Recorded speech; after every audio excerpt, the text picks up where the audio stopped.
Hello students, मैं कविता Sharma Kiran Bal Bharati senior secondary school Govindpura की ओर से एक बार फिर आप लोगों को नए सत्र की हार्दिक शुभकामनाएं देते हुए बड़े जोश के साथ में और बड़ी उम्मीद और लगन के साथ में तुम्हें केमिस्ट्री समझाती हूँ।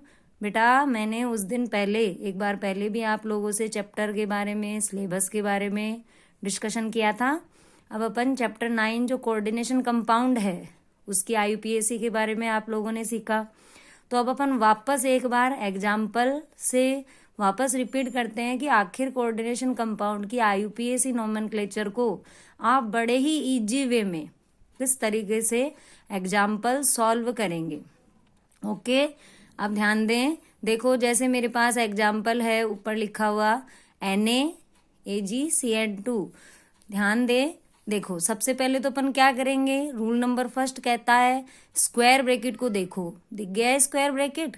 Rule number first, square bracket को आइडेंटिफाई करो, दिख रहा है स्क्वायर ब्रैकेट।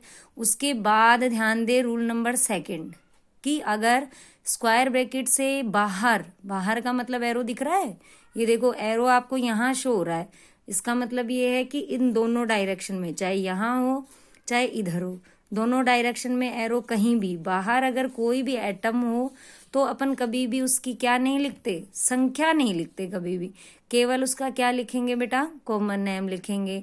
अब एक बार English medium, listen to me carefully.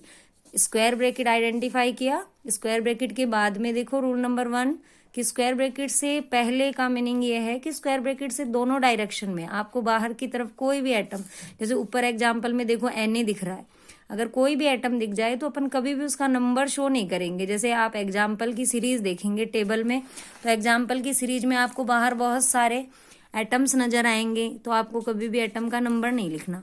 उसके बाद क्या करना है, देखो जैसे ही स्क्वायर ब्रैकेट में आपने देख लिया कि बाहर है सोडियम, नंबर कुछ भी नहीं है, तो इसके नाम में लास्ट में देखो अपन क्या लिख देंगे, केवल सोडियम लिख देंगे।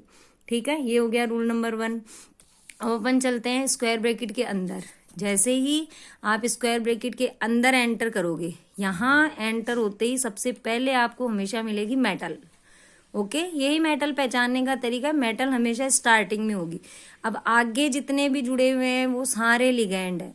अगर मान लो एक कॉम्प्लेक्स के अंदर, इस ब्रैकेट के अंदर केवल सेम टाइप के, जैसे CN देख रहे हो तुम 2 है, तो सेम टाइप के लिगैंड अगर जुड़े हुए होंगे तो उसे अपन बोलते हैं होमोलैप्टिक कॉम्प्लेक्स। होमो का मीनिंग सारे लिगैंड जो हैं, सब जो लिगैंड है वो सेम है। Hetero ligand, heteroleptic complex, different type के लिगैंड जो हैं वो इसके अंदर प्रेजेंट होंगे। अब अपन देखते हैं कि यदि कोई लिगैंड न्यूट्रल है तो उसका नाम आपको वैसा का वैसा ही लिखना है। अब न्यूट्रल कैसे पहचाने, देखो तुम बुक में देखोगे, तुम्हारे टेबल बनी हुई है एक बुक में, हिंदी मीडियम की बुक है मेरे पास में, देखना इंग्लिश मीडियम वाले बुक में सेम एज इट इज यही टेबल बनी हुई है। जैसे देखो H2O दिख रहा है, H2O देखो न्यूट्रल होता है, नाम है एक्वा, और डोनर स्पीसीज का मीनिंग है कि इसमें इलेक्ट्रॉन कौन देगा, हाइड्रोजन तो कहां से देगी, उसके पास तो एक इलेक्ट्रॉन होता है। ऑक्सीजन डोनर स्पीसीज है, दे दिया चार्ज 0। तो जिन जिन पे तुम्हें चार्ज 0 दिख रहा है ना, ये सारे न्यूट्रल है स्टार्टिंग वाले। NH3 एमीन कह देंगे, CO carbonyl, PS3 phosphine, PY pyridine, PPS3 pyridine की जो फॉस्फीन दिख रहा है ऊपर, तीनों हाइड्रोजन हटा दो तो हटाते ही बनेगा ट्राइफेनिल। फेनिल मतलब 3 PH तुमने लगा दिए, PH फेनिल को कहते हैं, और फॉस्फीन था PS3, उसी के नाम से आ गया फॉस्फीन। ठीक है, नाइट्रोसिल चार्ज 0 है, डोनर स्पीसीज दिख रही है नाइट्रोजन। अब जैसे देखो X हेलोजन को कहते हैं। तो अब अपन को क्या करना है कि यदि लिगैंड नेगेटिव होता है तो अपन नेगेटिव वाले की स्पेलिंग में, जैसे हैलाइड, आइड कहते हैं इसको हाइड्रोक्साइड, इसको साइनाइड, इसको आइसोसाइनाइड। ठीक है, तो इनके लास्ट में आ रहा है आइड, तो उस आइड को आप हटा करके उसकी जगह पे क्या जोड़ देंगे, अपन O जोड़ देंगे। जैसे हैलाइड था, X था, तो हैलाइड की अपन ने ID हटाया तो ये बन गया हेलो। फिर आया OH माइनस हाइड्रोक्साइड, तो उसका आइड हटाया तो बन गया हाइड्रोक्सो। साइनो का हटाया तो बन गया साइनो। आइसोसाइनाइड का हटाया तो बन गया आइसोसाइनो। तो इस तरीके से क्या है, तुम्हें ये टेबल पूरी सॉल्व करनी है।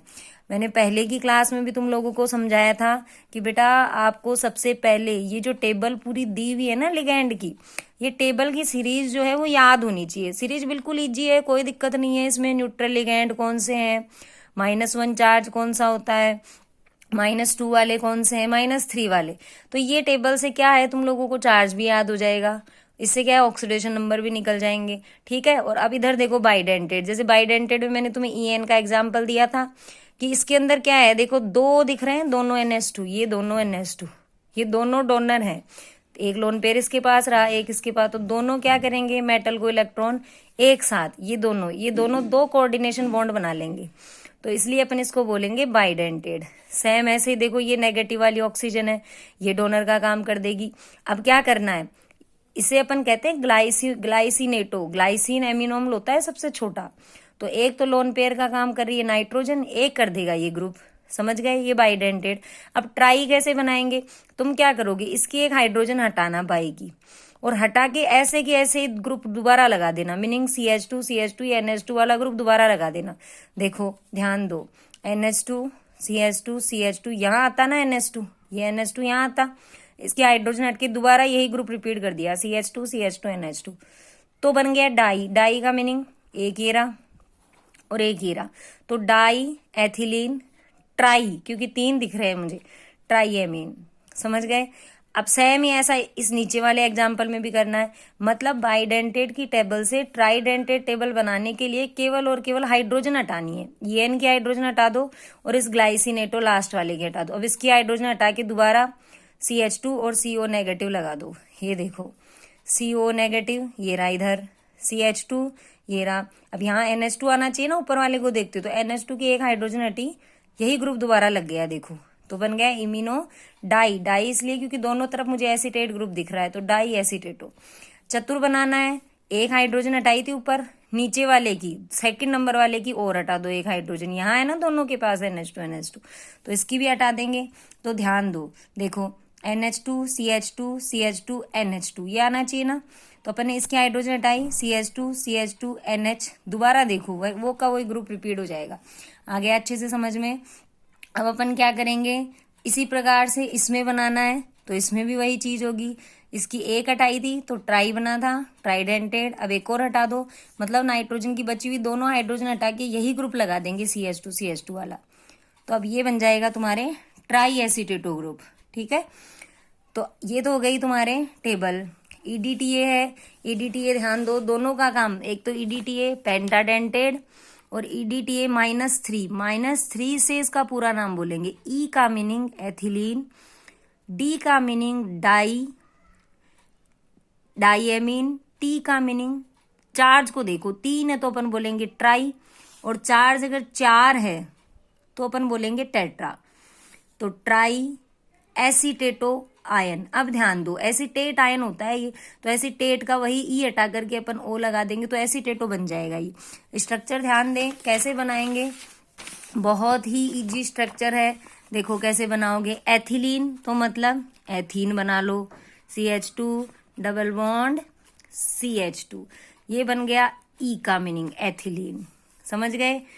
डी का मीनिंग कह रहा है डाईएमीन लगाओ, डाईएमीन लगाओ मतलब इस बॉन्ड को हटाएंगे अपन और दोनों तरफ लगा दिया डाईएमीन, इधर भी NH2 और इधर भी NH2, ये बन गया डाईएमीन।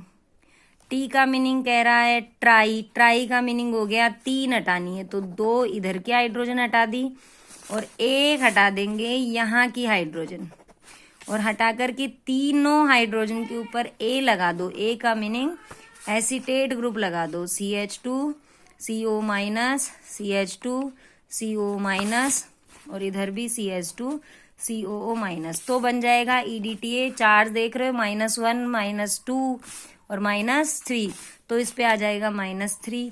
अगर चारों हटानी है तो ये हो गया बेटा पेंटाडेंटेड। कैसे, एक ये ऑक्सीजन, एक ये 2, एक ये हो गई डोनर 3, एक इसका लोन पेयर नाइट्रोजन का 4 और एक इसका लोन पेयर, हो गए 5। ठीक है, और अब अगर -4 होगा, यहाँ चार्ज -4 होगा, मतलब मुझे कितनी हाइड्रोजन हटानी है, 4 हाइड्रोजन हटानी है, समझ गए। तो चारों हटाओगे तो टी का मीनिंग हो जाएगा यहाँ टेट्रा। ये तो थी लिगैंड की टेबल, बुक से याद करेंगे आराम से समझ में आएगा। लिगैंड याद होंगे तो आईयूपीएसी आएगी समझ में। उसके बाद आईयूपीएसी के रूल में ध्यान दो बेटा, मैंने तुम लोगों को क्या बताया कि आईयूपीएसी के लिए रूल नंबर 1 आपको स्क्वायर ब्रैकेट को देखना है। स्क्वायर ब्रैकेट देख लिया, ये देखो ये रहा स्क्वायर ब्रैकेट। फिर उसके बाद बाहर कोई भी, दोनों डायरेक्शन में किधर भी कोई भी एटम प्रेजेंट है तो आप लोगों को कभी भी उसका नंबर नहीं लिखना है। लिगैंड टेबल से याद कर लिए, न्यूट्रल है तो उसका नाम वो का वही रहेगा, एक्वा एक्वा ही रहेगा, एमीन एमीन रहेगी, कार्बोनिल कार्बोनिल रहेगा, फॉस्फीन फॉस्फीन रहेगी, पिरिडीन ट्राइफेनिल फॉस्फीन, नाइट्रोसिल, इनके नाम में कोई चेंज नहीं होगा। लेकिन यदि नेगेटिव है तो आपको आई डटा की ओ लगाना है, जैसे टेबल में ओ लगा के ही बना हुआ है वो नाम, ठीक है। उसके बाद जैसे देखो मैंने एग्जाम्पल के लिए दे दिया कि साइनाइड होता तो आइड हट जाएगा इसका, ये देखो जैसे यहाँ ध्यान दो, साइनाइड आइड हटाया और लगा दिया ओ तो बन गया साइनो। हिट्रोलेप्टिक का मीनिंग होता है लिगैंड बहुत सारे डिफरेंट टाइप के लिगैंड अगर अटैच है तो अपन नोमेनक्लेचर इंग्लिश अल्फाबेट के अकॉर्डिंग करेंगे। अभी देखो एग्जाम्पल देते हैं। और अब देखना है तुम्हें, ये तो हो गया लिगैंड की बात। अब अपन देखेंगे मेटल। जो मेटल स्टार्टिंग में स्क्वायर ब्रैकेट के स्टार्टिंग में आपको दिखती है ना, स्टार्टिंग में वही मेटल होती है। तो अब उस मेटल के नोमेनक्लेचर में क्या करना है कि या तो कॉम्प्लेक्स क्या होना चाहिए, नेगेटिवली चार्ज होना चाहिए। कॉम्प्लेक्स अगर नेगेटिवली चार्ज है तो अपन मेटल के नोमेनक्लेचर में 8 लगा देंगे। जैसे फेरस है, नाम फेरस, एफी का नाम होता है फेरस, तो उसका OUS हटेगा और उसकी जगह पे ATE 8 लग जाएगा। अब ध्यान दें, हमें कैसे पता चले कि कॉम्प्लेक्स नेगेटिव है? 2 तरीके हैं। या तो क्या होगा, सीधा सीधा आप लोगों को इस ब्रैकेट के ऊपर यहाँ पर चार्ज दिया हुआ आएगा नेगेटिव, देखने की जरूरत नहीं है। या फिर इस ब्रैकेट से पहले यहाँ स्टार्टिंग में कोई भी एटम आ जाए, XYZ कुछ भी प्रेजेंट हो, हमेशा ध्यान रखें इस कॉम्प्लेक्स के ऊपर नेगेटिव चार्ज ही होगा, क्योंकि पहले आने वाले हमेशा किस चार्ज के होते हैं बेटा, पॉजिटिव चार्ज की। अब पॉजिटिव पहले आ रहा है तो सीधी सी बात है ब्रैकेट उसके पास बैठा है तो उस पर कौन सा चार्ज होगा, नेगेटिव चार्ज। आ गई बात ढंग से समझ में, ठीक है। उसके बाद ध्यान दो, अब अपन क्या करेंगे, मेटल का ऑक्सीडेशन, मेटल का नाम हो गया 8 लगा के।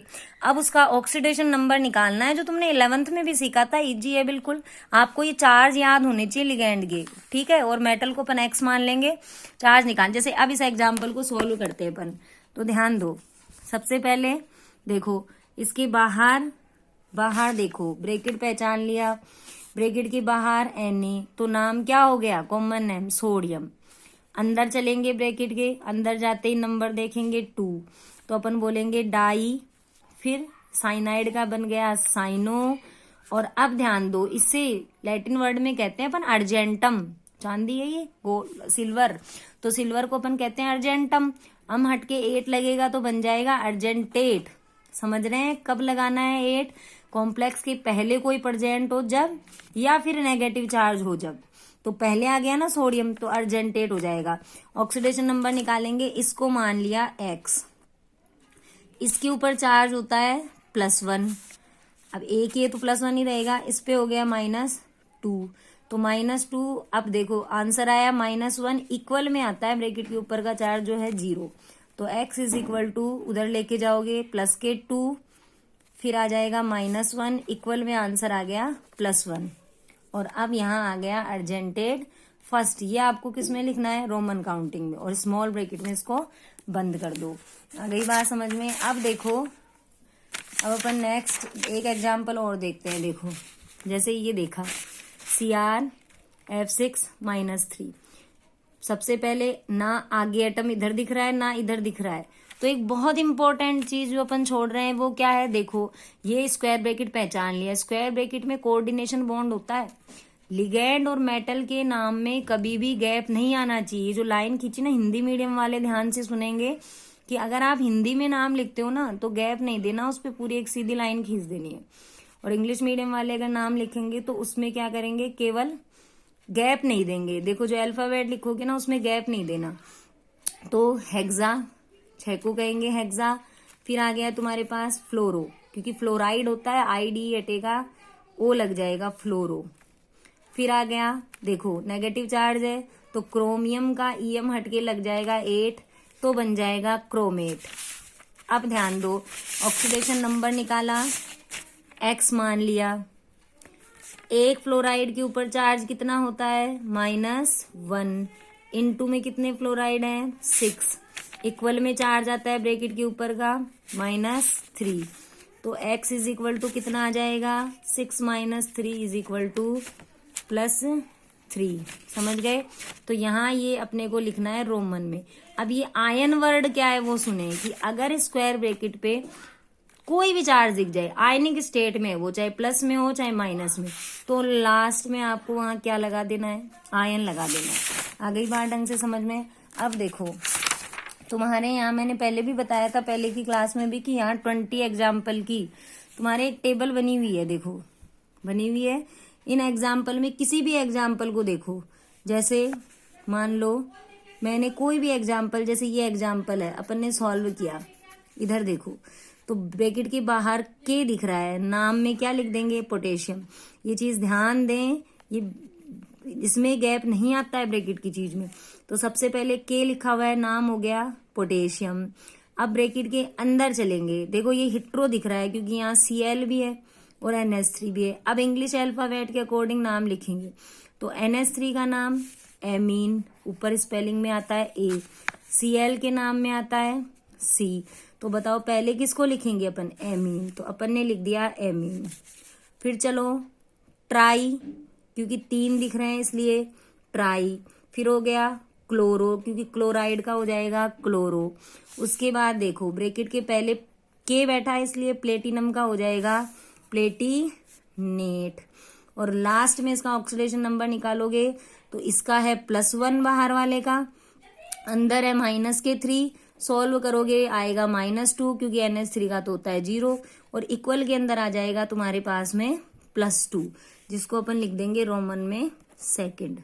आ गई बात ढंग से समझ में। किसी भी एग्जाम्पल को आप सॉल्व करें तो आराम से समझ में आ जाएगा कि आपको किस तरीके से आंसर देने हैं। जैसे देखो एक और एग्जाम्पल देखो मैं तुम लोगों को करवाती हूँ, ध्यान दो। कोई भी सारे एग्जाम्पल आपको सॉल्व करने। फिर देखो मैं तुम लोगों को इस ब्रिज वाले कॉम्प्लेक्स का सिखाऊंगी। पहले आपको सिंपल कॉम्प्लेक्स का सीखना है। जैसे ध्यान दें, मैंने ले लिया K3 FeC2O4 और यहाँ ले लिया मैंने 3। अब ध्यान दो, C2O4 वही है अपना ऑक्सीलेटो वाला, बाइडेंटेड लिगेंड पढ़ा था ना, द्वितंतुर लिगेंड जिसको अपन कहते। सबसे पहले ब्रैकेट के बाहर है पोटेशियम, तो अपन लिख देंगे पोटेशियम। हिंदी में लिखें, हिंदी में लिख देंगे पोटेशियम। इंग्लिश मीडियम वाले भी अब ध्यान दो, इंग्लिश में लिख दिया पोटेशियम। अब जैसे ही ब्रैकेट स्टार्ट हो रहा है कुछ गैप देंगे। हिंदी में लिखोगे तो हिंदी में लिख देंगे अपन पोटेशियम, और उसके बाद में गैप देकर के फिर बिल्कुल सीधी लाइन खींच देंगे। इंग्लिश में बिल्कुल भी गैप नहीं देना है, क्योंकि अब ब्रैकेट स्टार्ट हो गया। यही पहचान होती है कि उसमें गैप नहीं होना चाहिए, क्योंकि कोऑर्डिनेशन कंपाउंड बनेंगे, बॉन्ड बनेगा, उसमें गैप नहीं आएगा। नंबर देख लिए कितने हैं, 3। तो क्या लिखेंगे अपन इसको बेटा, ट्राई। अब ये होता है ऑक्सीलेट, इसका क्या हो जाएगा, ऑक्सीलेटो। तो अपन इसको लिख देंगे ट्राई ऑक्सीलेटो, ट्राई ऑक्सीलेटो। अब ध्यान दो, Fe फेरस है, ब्रैकेट के पहले बैठा है, तो फेरस का क्या हो जाएगा, फेरेट। तो ये बन गया फेरेट। अब ऑक्सीडेशन नंबर निकालो, बाहर है +3, इसको मान लिया X। एक C2O4 पे चार्ज होता है -1, इनटू में आ गए 3, इक्वल में आ गया 0। तो तुम X इज इक्वल टू निकालोगे तो आंसर दिख रहा है कितना आएगा, +3। तो ऑक्सीलेटो यहाँ क्या आ जाएगा, थर्ड। तो स्मॉल ब्रैकेट में अपन यहाँ क्या लिख देंगे, थर्ड। आयन इसमें लगेगा क्या, नहीं लगेगा, क्योंकि यहाँ मुझे कोई चार्ज नजर नहीं आ रहा। आ गया बेटा अच्छे से समझ में। इसके रेफरेंस के जितने भी एग्जाम्पल है ना, वो सारे सॉल्व करो। रेफरेंस का मीनिंग आप एसपी की बुक से देख लो चाहे सीबीएस से देख लो, ये बुक के तो करने ही है ये पूरे एग्जाम्पल, यहाँ तक कर लो, फिर ब्रिज वाले सिखाती हूँ मैं तुम लोगों को बाद में। और अब देखो इसके अलावा देखना लास्ट में क्वेश्चन जब तुम देखोगे ना इसके बुक के, तो तुम्हें बुक के क्वेश्चंस में भी बहुत सारे आईयूपीएससी के एग्जाम्पल मिलेंगे।